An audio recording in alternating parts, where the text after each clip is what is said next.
Je m'appelle Kenza Koutard, j'ai 17 ans et donc je fais de la voile et j'ai représenté la France aux Jeux Olympiques de la jeunesse, donc où j'ai eu une médaille d'argent.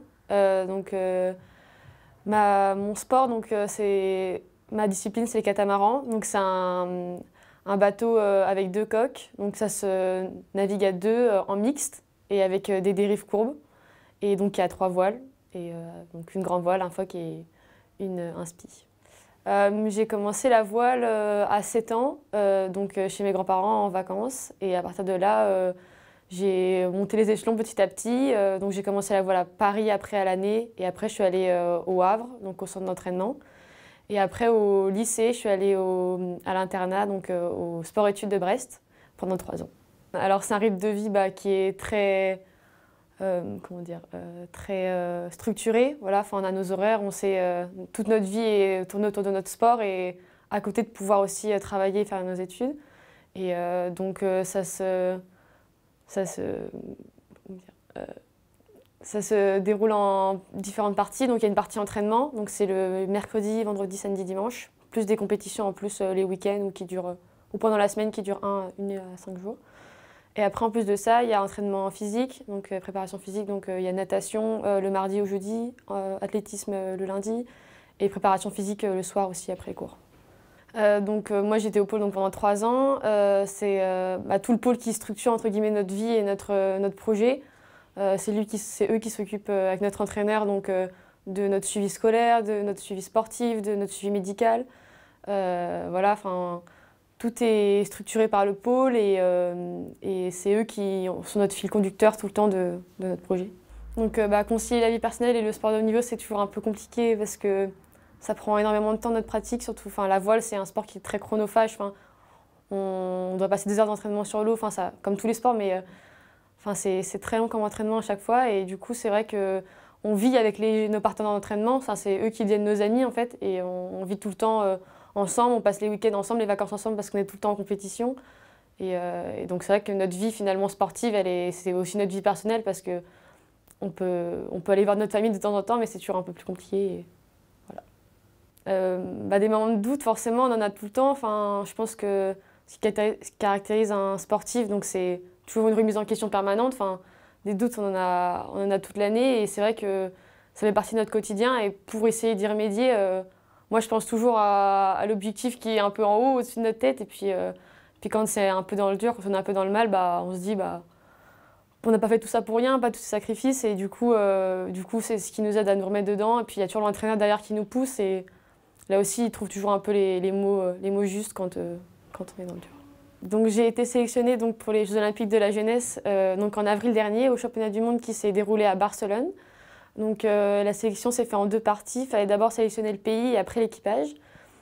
Pour sélectionner le pays, il fallait faire dans les 7 premiers équipages. Donc là, c'était rempli. Et après, comme on a fait un podium, on s'est sélectionné également, l'équipage. Et à ce moment-là, j'ai fait toute ma préparation avec cet équipier-là. Et puis 10 jours avant de partir, en fait, mon équipier m'a laissé tomber, a décidé de déclarer forfait. Et j'ai dû avec la fédération, trouver un autre équipier en accord avec le CIO, parce que les dates de changement d'équipage étaient passées. Et j'ai pu naviguer avec l'équipier remplaçant. Et on n'a eu que 10 jours pour naviguer ensemble, on n'a navigué que 3 fois. Donc ça a été très court. Cette sélection pour les JOJ, ça a été une grande fierté, parce qu'on représente la France.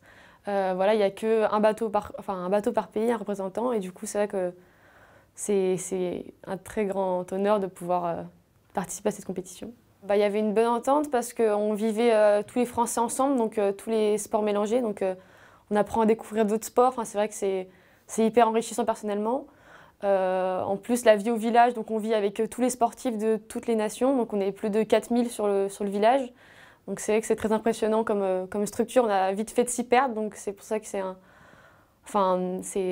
En plus, on rencontre plein de sportifs qui sont athlètes modèles, en gros, qui sont des sportifs qui sont déjà médaillés aux grands Jeux Olympiques, si on veut, et qui sont là sur le campus avec nous, avec lesquels on peut discuter, échanger. Et donc c'est vrai que c'est un peu comme Disneyland. En fait, il y a tous les immeubles avec chaque nation a un immeuble entre guillemets avec tous les drapeaux, etc. C'est un très bel endroit. Et donc la vie, elle est un peu particulière, c'est vraiment une compétition unique. La médaille, sur le coup, quand on est parti, ça a été un peu compliqué parce qu'on savait que voilà, on avait beaucoup de retard par rapport aux étrangers, on avait du mal à situer le niveau de notre équipage par rapport aux autres. Et en fait, durant les derniers entraînements, et même la première course, on naviguait devant, on a gagné la première course du championnat. Et du coup, c'est vrai que à partir de là, on a commencé à y croire, à vraiment se dire que c'était un truc à aller chercher. Et puis, au fur et à mesure des jours, on a vu qu'on pouvait naviguer devant, même quand ce n'était pas nos conditions. Et du coup, c'est là où on a commencé vraiment à y croire.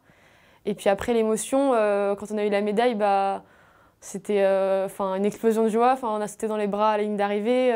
C'était vraiment un très beau moment. Et même en rentrant à terre, il y avait mes parents qui étaient là. On a tous fondu en larmes. C'était vraiment très, très émouvant.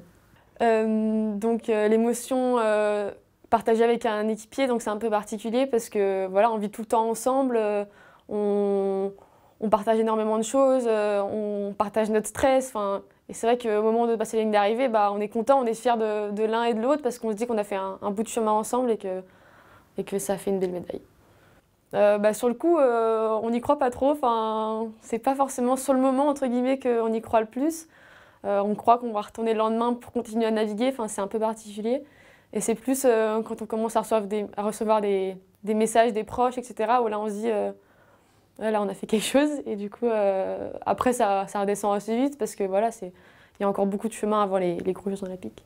Pour moi, ce serait de participer donc, aux Jeux Olympiques plutôt de 2024 parce que 2020 c'est encore un peu jeune pour nous, 2024 ou 2028. Voilà, donc en catamaran mixte ou sur un autre bateau.